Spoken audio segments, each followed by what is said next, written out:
Class 11 के बच्चों का पहले वाला सिलेबस सेम नहीं है, आपका सिलेबस में बहुत चेंजेस हैं। तो स्टार्ट करते हैं हम अब इकोनॉमिक्स के सिलेबस से, ठीक है। इकोनॉमिक्स में आप लोगों की 2 बुक्स रहेंगी, क्योंकि जो अभी 11th में आए हैं उनको बिल्कुल कुछ नहीं पता होगा, तो मैं उन लोगों को बता रही हूँ, ठीक है। अगर पता है तो बहुत अच्छी बात है, नहीं पता तो बता रही हूँ। इकोनॉमिक्स की 2 बुक्स हैं आप लोगों की, एक तो है आपकी स्टैटिस्टिक की बुक, ठीक है, एंड सेकेंड वन है जो आपकी माइक्रो की बुक है, माइक्रो इकोनॉमिक्स की, ठीक है। अब इसमें से क्या पढ़ना है, क्या डिलीटेड है वो समझते हैं, ठीक है। तो सबसे पहले हम लोग स्टैटिस्टिक के बारे में समझते हैं कि स्टैटिस्टिक में क्या क्या पढ़ना रहेगा। देखो स्टैटिस्टिक में टोटल 13 चैप्टर्स हैं, ठीक है। मेरे सारे चैप्टर अपलोडेड हैं, ठीक है, वीडियो आप देख सकते हैं प्लेलिस्ट में जाके। एक चीज ये भी बताना चाहूंगी कि समरी भी इंपॉर्टेंट है, ठीक है, सब कुछ इंपॉर्टेंट है इसके लिए, ठीक है। अब ये समझ लेते हैं कौन कौन से चैप्टर्स हैं। 13 चैप्टर है टोटल, ठीक है। Introduction, collection of data, organization, presentation, सब कुछ है। तो इनमें से फिर डिलीट कौन सा हुआ है, तो इसमें से स्टैटिस्टिक वाले चैप्टर में से आप लोगों को जो है एक चैप्टर है डिस्पर्जन का, ठीक है, डिस्पर्जन, वो पूरा डिलीटेड है। और ये इतना बड़ा चैप्टर था, यानी पूरे 13 चैप्टर में से सबसे बड़ा चैप्टर डिस्पर्जन था, जो कि सीबीएसई ने डिलीट कर दिया है। आपको इस सेशन के बच्चों को नहीं पढ़ना। जो 2022 सेशन उनका 2023 तक वाला जो सेशन है, उन बच्चों को डिस्पर्जन चैप्टर नहीं पढ़ना। बाकी जो बचे 12 चैप्टर्स वो सारे के सारे पढ़ने हैं, ठीक है, उसमें कुछ भी डिलीटेड नहीं है, ठीक है, सब कुछ पढ़ना है। ओके, फिर आते हैं हम लोग माइक्रो इकोनॉमिक्स पे। माइक्रो इकोनॉमिक्स में टोटल 11 चैप्टर्स हैं, ठीक है। इसमें मैं आपको बताती हूँ कि क्या क्या चीज ऐड हुई है, क्या डिलीट हुई है, वो समझो। सबसे पहले इंट्रोडक्शन में आपको सब कुछ पढ़ना है, ठीक है। कंज्यूमर इक्विवेलेंट सेकंड चैप्टर है, फिर डिमांड चैप्टर है, यानी फर्स्ट चैप्टर पूरा पढ़ना है, सेकंड भी पूरा पढ़ना है। थर्ड चैप्टर जो आपका डिमांड का जो चैप्टर है, ठीक है, डिमांड वाले चैप्टर में एक टॉपिक नया ऐड हुआ है, वो है प्राइस इलास्टिसिटी, यानी कि इलास्टिसिटी को कैलकुलेट करने का एक्सपेंडिचर मेथड से। कौन से मेथड से? एक्सपेंडिचर मेथड से ये नया ऐड हुआ है, ठीक है। मैंने अगर वीडियो में अगर ऐड किया तो आप देख सकते हैं, नहीं होगा तो मैं फिर से वीडियो उसका बना दूंगी, ठीक है। तो एक्सपेंडिचर मेथड हमको पढ़ना है। कुछ बुक्स के पीछे जो है बूस्टर वगैरह दिया होता है, उसमें ये सब चीजें दी हुई हैं, ठीक है। और नहीं है तो एक्स्ट्रा मैं वीडियो बना दूंगी वन शॉट, उसमें से आप एक्सपेंडिचर मेथड को कवर कर लेना, क्योंकि माइक्रो इकोनॉमिक्स ऑलरेडी अपलोडेड है, सारा सिलेबस करवा चुकी हूँ मैं, ठीक है। अच्छा, उसके बाद जो आपका रहेगा जो बेसिकली इलास्टिसिटी का भी मैंने आपको बता दिया, वो इलास्टिसिटी को कैलकुलेट करने के न्यूमेरिकल वाला जो चैप्टर है वो 4th है, ठीक है। और फिर प्रोडक्शन फंक्शन, फिर सारे चैप्टर एज इट इज पढ़ रहे हैं। फिर चेंज किसमें आएगा? जो चेंज आया है आप लोगों का जो चैप्टर है, चैप्टर नंबर 10, यानी कि मार्केट वाला जो चैप्टर है, ठीक है, मैं ब्लैक से कर देती हूँ, आप लोगों को क्लियर होगा, ठीक है। मार्केट वाले चैप्टर में से आप लोगों को 2 टॉपिक्स नहीं पढ़ने, यानी कि जो अदर मार्केट्स फॉर्म है, अदर मार्केट फॉर्म्स जो है हमारी, यानी कि कौन कौन सी?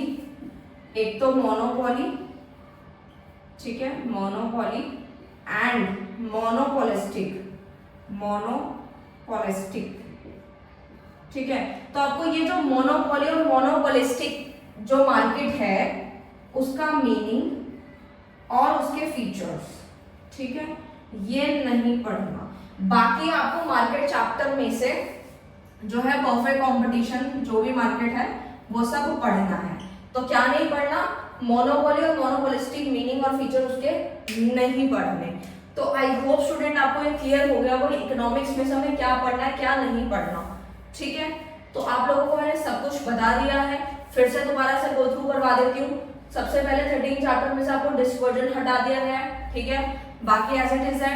उसके बाद जो है आपका माइक्रो इकोनॉमिक्स का, बेसिकली माइक्रो में तो मैंने आप लोगों को ऑलरेडी सब बता ही दिया है, अभी जस्ट बताया है, ठीक है। तो आपको ये जो है एक तो ये नहीं पढ़ना, और एक्सपेंडिचर मेथड जो ऐड हुआ वो आपको पढ़ना है। बिजनेस स्टडीज और अकाउंटेंसी में क्लास 11 के बच्चों को क्या नहीं पढ़ना और क्या पढ़ना है, स्किप मत करना, देखते रहना। स्टार्ट कर रहे हैं हम लोग बिजनेस स्टडीज के। तो यानी बिजनेस स्टडीज में क्लास 11 के जो चैप्टर्स हैं वो बेसिकली टोटल 10 चैप्टर्स है, ठीक है। पिछले वाले का सिलेबस मैं डिस्कस कर ही नहीं रही, बस बता रही हूँ कि वो बहुत अलग था, तो आप पिछला मत देख लेना, ये बहुत अलग है। तो इसी को देखो, बिजनेस स्टडीज में आप लोगों को क्या क्या पढ़ना है क्या नहीं। देखो फर्स्ट वाले चैप्टर में आपको सब कुछ पढ़ना है, कुछ भी डिलीट नहीं है, ठीक है। चैप्टर नंबर 2 है हमारा form of business organization. Chapter number 2 है जिसमें ये चैप्टर बहुत ही बड़ा है, ठीक है, जिसमें से आप लोगों को एलएलपी नहीं पढ़ना, यानी लिमिटेड लायबिलिटी पार्टनरशिप वाले टॉपिक को मत पढ़ना, ठीक है।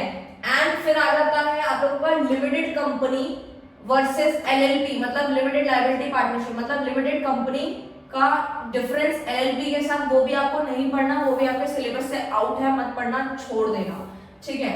अब बात आती है हम लोगों के जो चैप्टर हमारा जिसकी हम बात कर रहे हैं वो है चैप्टर नंबर 3। चैप्टर नंबर 3 है प्राइवेट पब्लिक ग्लोबलाइजेशन एंटरप्राइज है थर्ड चैप्टर हमारा, जिसमें से हमारे को कौन सा टॉपिक नहीं पढ़ना, जॉइंट वाला, जॉइंट वेंचर वाला टॉपिक मत पढ़ना, बाकी सब कुछ पढ़ना है एज इट इज, कुछ भी छोड़ना नहीं है, ओके फाइन। उसके बाद बात आती है चैप्टर नंबर 4 की, उसमें कुछ भी डिलीट नहीं है।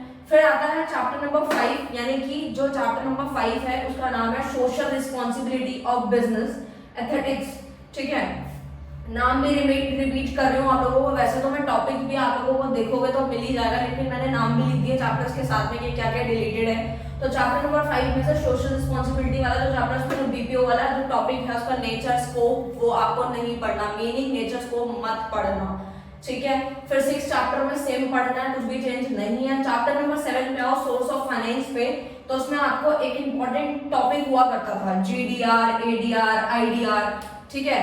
तो ये काफी इंपॉर्टेंट टॉपिक था, बट ये भी अब सीबीएसई ने अपने जो डिलीट कर दिया आपने इस वाले सेशन के बच्चों के लिए, ठीक है। तो सोर्सेस ऑफ फाइनेंस से आपको जीडीआर, एडीआर, आईडीआर नहीं पढ़ना, ओके। 8 चैप्टर, 9 चैप्टर, 10 चैप्टर में कुछ भी डिलीटेड नहीं है, सब कुछ पढ़ना है, ठीक है।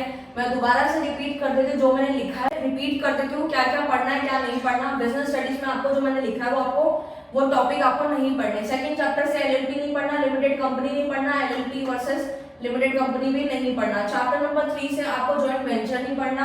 चैप्टर नंबर 5 से बीपीओ नहीं पढ़ना। 7 चैप्टर में से जीडीआर, एडीआर, आईडीआर के टॉपिक को नहीं पढ़ना, बाकी सब कुछ एज इट इज है, सब कुछ पढ़ना है।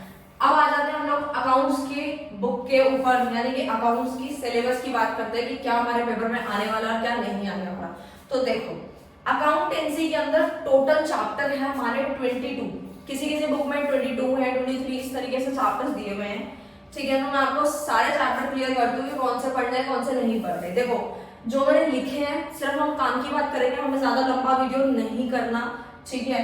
हमें सिर्फ काम की बात ये करनी है कि जो अकाउंट्स है उसमें से हमारे को चैप्टर नंबर 1, 2, 3, 4 सब कुछ पढ़ना है।